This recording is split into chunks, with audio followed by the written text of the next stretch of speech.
न'आनो खामजोबबाय मा खालामबावनो हालायाबाय।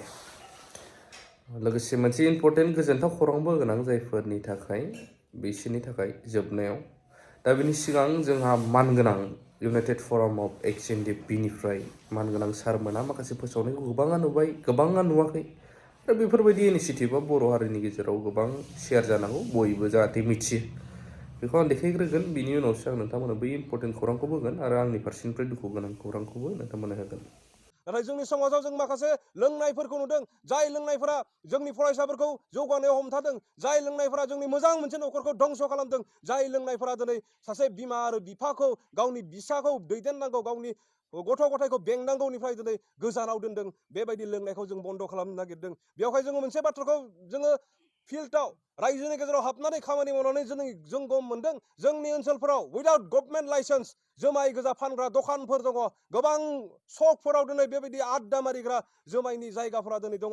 बेवहाय दिनै जोङो बुजि मोनदों, जाय सकफोराव दिनै जाय बेक्तिफोरा दिनै जुमाय गोजा फानबाय थादों गभर्नमेन्टनि लाइसेन्स गैयालाफानो, बै बेक्तिफोरा खिन्थु मोनसे समाजनि बेक्ति, मोनसे समाजनि सोद्रोमा। बेवहाय बे आयेनखौ जों हरनो नागिरदों मोनफ्रोम गामियाव, जे जोंनि गामिनिफ्राय रावबो उइदाउट गभर्नमेन्ट लाइसेन्स जुमाय गोजा फाननो मोननाय नङा। आरो जेसेबांखिनि जुमाय सावनानै फानग्रा बर' गामिफोर दङ, जों अननानै नोंथांमोनखौबो खावलायदों, नोंथांमोना बे जुमाय सावनानै फाननाय ट्रेडिसनखौ, बे आखुथायखौ नोंथांमोना बन्द खालामनांगौ। मानो होननानै बुङोब्ला दिनै बेजों नोंथाङा एसे एनै सोलिनो हागौ, खिन्थु नोंनि जुमायखौ जायफोरा लोंदों बिथांमोना दिनै न'खराव असान्ति जाहैदों।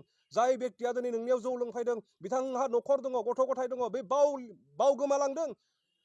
500 टाकानि जुदि हाजिरा मावदोंबा न'खराव दिनै आलु सेरसे दालि सेरसे लाना थांनांगौनि बादै नोंथांनाव जुमाय फेना थांनानै बिथाङा दिनै न'खराव जेबो हैनो हाया, बेबायदि अबस्था जादों। आरो नोंथांनि जौ सावनायखौ लोंनानै बैनि गथ'फोरा दिनै फरायनायाव हाम्पार मोनदों। नोंगौ, नोङो थिग सोलिनो हादों, नोङो नोंनि न'खरा सोलिदों, खिन्थु गुबुननि न'खरा दिनै असान्ति जादों। बेवहाय अननानै खावलायदों, गोबां बर' गामिफोर दङ जाय गामिफोरा दिनैनि दिनाव जुमाय सावालाफानो थांनानै दङ।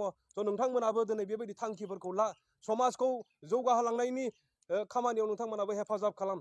दिनै जों बे ससाइटि डेभेलपमेन्ट एन्ड रिफर्मेसन कमिटिखौ जों जेब्ला दाथिंदों, जों रायजो राजाफोरजों जों जेब्ला सावरायदों, जों गोबां बिबुंथिफोरखौ जों खोनादों। गोबां गामिया दिनै बेबायदि एग्जाम्पल जाबाय, जे जोङो बेबायदि थांखि लाबाय 10 बोसोरनि सिगां, 8 बोसोरनि सिगां, जे जोंनि गामियाव गोदो जौ सावनानै फानोमोन। जौ सावना फाननाय समाव जोङो मुगै जादोंमोन एरियायाव, लेथ्रा गामि होननानै जों बेबायदि नासय जादोंमोन। नाथाय जोंनि माखासे मोजां सानग्रा जों होननानै बिथांमोना फोरमायनानै लादों। जोङो सिन्था खालामदों, जोंनि गामिनिफ्राय बे जुमायखौ गैया खालामनो जोङो बिराद नाजानायनि गेजेरजों जोङो 7 बोसोरनि सिगां, 10 बोसोरनि सिगां जुमाय सावनायखौ जों बन्द खालामनो हाबाय। दिनै जोङो मुगै जानायनिफ्राय बारग'बाय, जोंनि सोलोंथाइ बिथिङाव जोङो जौगालांबाय। जोंनि गामिनिफ्राय हाजासे नार्स फरायनाय ओंखारबाय, ग्रेजुवेट खालामनाय ओंखारबाय होननानै बिखा फोरदानानै माखासे गामिफोरा जोंनो एग्जाम्पलफोरखौ होदों। बेवहाय आं खावलायनो लुबैदों, हायि गैया, जायि जेबो गैया।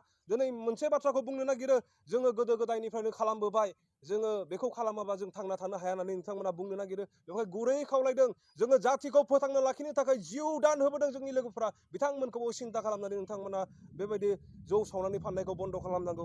जोङो गोनां जायोबा समाज होनोब्ला नोंथांमोननि खाथियाव थांनानै जों रायलायहैगोन।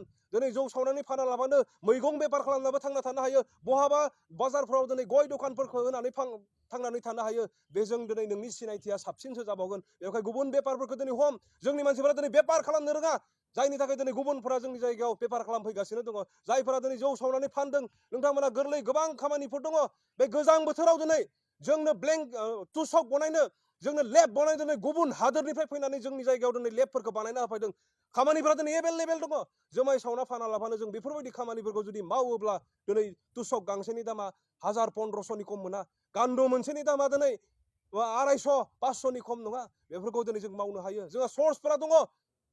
सोमलि बिबार बारनाय टाइमाव, सोमलि फिथाइ थायनाय टाइमाव बेखौ हानना लानानै नोङो बुथुमना दोनोबा बेबो नोंनि केपिटेल जायो। बेवहाय गोबांथार मोजां खामानिफोर दङ, जाय खामानिखौ नोंथाङा जुदि मावोब्ला नोंथांनि गथ'फोरा बिखा फोरदानानै बिमा बिफानि सिनायथिखौ होनानै लानो हागोन। नाथाय जायफोरा जौ सावनानै फानदों, नोंथांमोना सोलिगासिनो दङ, नोंथांमोननि गथ'फोरा नोंथांमोननि सिनायथिखौ होनो दिनै खिन्थु लाजिनानै दङ। आरो बे नोंथांमोन मावनाय खामानिया दिनै समाजाव गनायजाथाव नङा। बेवहाय जों नोंथांमोननि बेरेखा नङा।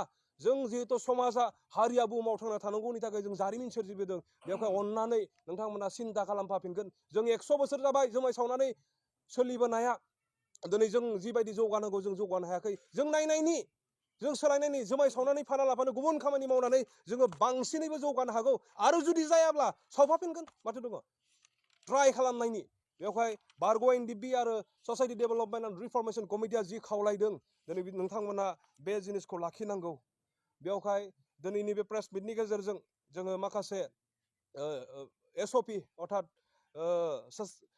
स्टैंडर्ड ऑपरेटिंग प्रसिडिउर जोङो बर' समाजाव जों हरनो जों थांखि खालामदों आरो बे लाइजामनि गेजेरजों नोंथांमोननि गामियाव मोनहैगोन प्रेसिडेन्ट सेक्रेटारिनो जोङो लिरगोन बे लाइजामखौ मोननायनि लगेनो मास नोंथांमोननि सुबिदा उसुबिदाखौ नायनानै नोंथांमोना थाबैनो बेखौ गामियाव लिगेलै माने खालामनानै लानांगौ प्रस्ताब मोनसे लानायनि गेजेरजों गामिनि प्रेसिडेन्ट सेक्रेटारिया बेबायदि आयेनफोरखौ दानांगौ। जोंहा उन्दै बैसोआव जुमाय लोंनाय जोंनि गथ'फोरा ड्राग्सजों गानजादों नस्थ' जानानै दङ बिनि सायावबो जोङो आयेन जों बानायनानै दङ। बेवहाय फैबाय थानाय समाव जोङो मोजाङै सेबखांनानै हरगोन आरो बे लाइजामा जेब्ला मोनफ्रोम बर' गामिनि प्रेसिडेन्ट सेक्रेटारिनियाव मोनहैगोन अब्ला नोंथांमोना बेखौ मास मोनसेनि गेजेराव आयेन बानायनानै नोंसोरनि जेनेरेल कमिटि मिटिंनि गेजेरजों बा धोरोम फोथायनायनि जि नियम खान्थिफोर दङ बिनि गेजेरजों सावरायलायनानै बेखौ जेरैखि जाया आयेन बानायना लानांगौ आरो जोंनि हारिखौ जौगाहोनायाव नोंथांमोनाबो जोंजों लोगोसे गसंफानांगौ होननानै खावलायदों। आरो दिनैनि बे समखौ बारग' एनडिबिआ बर' समाजाव लाबोना होफैनो हानायखाय बा बे बान्थाखौ जोङो नोंथांमोननो लाबोना होफैनो हानायखाय जोङो गोजोननाय मोनदों आरो बेबायदिनो नोंथांमोनखौ जों फैबाय थानाय समफाव जोंनि बे थांखियाव खौसेयै दावगानायाव नोंथांमोनखौ जों जेब्लाबो मोनगोन होननानै फोथायदों। मानो होनब्ला मोनसे गिदिर जारिमिन नोंथांमोना जोंनि गेजेराव बारलांहोखाबाय जाय समाव गिख्रंथाव मोनसे हाथियारनि संग्रामखौ एनडिबिआ खालामदोंमोन बे समाव दिनै बर' समाजा जोंखौ सहाय खालामनो नागाराखै। दिनैनि तारिखाव जोंजों रायलायोबा जोंजों जिरायफायोबा जोंजों सावरायोबा जोंनि थांखियाव खारफायोबा दिनै गिनो गोनां जेबो गैया। गिथावना समावनो जाय समाव जोंखौ सहाय खालामोबा जेल जानांगौ जायो जाय समाव जोंखौ सहाय खालामोबा गावथारजानोबो गोनां जादों बेबायदि समाव दिनै बर' समाजा जोंखौ सहाय खालामनो नागाराखै। नाथाय दिनै मोजां सम फैबाय जोंनि गेजेराव जों डिसबेन्ड जाखांनायनि उनाव हाथियारखौ गारनानै जेसेबांखिनि सुबुंखान्थिनि नियमजों हारिखौ दालांनायनि जि लामाफोर दङ बेफोरखौ जोङो हमफाफिनदों जोङो लाफाफिनदों आरो बेबायदि थांखियाव जोङो बर' समाजनि गेदेरथार अननायखौ मोनगोन होननानै आसा फारिनानै दिनैनि बे प्रेस मिटखौ बेखिनियावनो फोजोबनाय जाबाय। गोजोन्थों। नोंथांमोना खौरांखौ खोनांबाय। दा खोथाया जाहैबाय जोंहा नैबे गोजोनथाव खौरां जायफ्रा लकेलिटि आरो जायफ्रा थांनो हाथावथाव उदालगुरि जिल्लायावहाय जाय नोंथांमोना मिथिगोन ओरै गलमानि सिद्दा थांबाबो मोनहैयो ओरै साहा एकदो साहा जोंहा आदा अबिनाश बसुमतारीनि बड'लेण्ड आग्र' टुरिजम जाय रिजर्ट बावहाय थानाय जानाय फेसिलिटि आरो दिनैहाय ग्रान्ड प्रग्राम दङ कम्पिटिसनबो दङ इभेन बेयावहाय बादायलायनाय मोसानायनिफ्राय लानानै काबादि गेलेनाय आरो मेथाइ खननाय सिंगारफोर फैगोन। थ' नोंथांमोना जायफ्रा गोसो गुदुं थांनानै 26 जानुवारिनि नामाव पार्टिसिपेट खालामहैनो हागोन बेवहाय। थ' आदाया आंखौबो हांख्रायहरदोंमोन नाथाय आं पसिबल जायासै थांनो। बड'लेण्ड आग्र' टुरिजम हाजो सायाव बिराद मोजां जाबाय वाटारफलबो जाबाय थाग्रानि सुबिदाबो जाजोब्बाय आरो गोबां समायना रमायना बिबार बारदों दायो।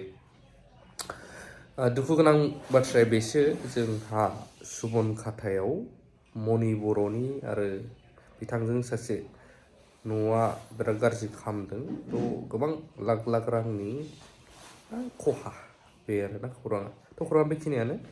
थेंक इउ भेरि माच फर वाचिं।